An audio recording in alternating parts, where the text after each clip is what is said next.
கிட்டத்தட்ட ஒரு 5-6 வருஷமா நான் மியூசிக் படிச்சிட்டு இருக்கேன். ஆனா எக்ஸாம் எல்லாம் எழுதுனது கிடையாதுங்க. ரொம்ப பயப்படுவேன், ஓடிருவேன், படிப்பேன். ஆனா எக்ஸாம் அப்பேர் ஆகலாமா அப்படின்னு யோசிச்சுட்டே விட்டுருவேன் நானு. அவர மீட் பண்றேன். பண்ணிட்டு அவர் என்ன நான் கூட்டம் அவங்க வீட்டுக்கு போயிருக்கேன். பண்ணப்புறம் போயிருக்கேன். போன வருஷம் 2022ல போயிருக்கேன். நான் ஓரமா நின்னுட்டு இருக்கேன். அவர் என்ன கூப்பிடுறாரு. பூஜை முடிச்சுட்டு வந்து என்ன பார்த்துட்டு அவங்க கூப்பிடுறாங்க. நான் போறேன். ஃபர்ஸ்ட் ஆளா கூப்பிடுறேன். டக்குன்னு போன உடனே அப்பா இந்த மாதிரி நான் ஒரு 5-6 வருஷமா மியூசிக் படிச்சிட்டு இருக்கேன். எனக்கு வந்து நீங்க வந்து ஆசீர்வாதம் கொடுக்கணும் அப்படின்னு சொல்லிட்டு நீட்டா நான் வந்து சாஷ்டாங்கமா காலில் விழுந்து ஆசீர்வாதம் வாங்கினேன்.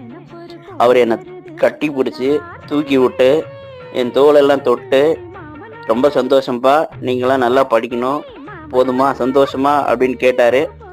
அதுக்கப்புறம் நான் வந்து எக்ஸாம் எழுதின எல்லா எக்ஸாம்லயும் டிஸ்டிங்ஷன் மெரிட்னு பாஸ் பண்ணிட்டு தான் வந்துட்டு இருக்கேன் நானு.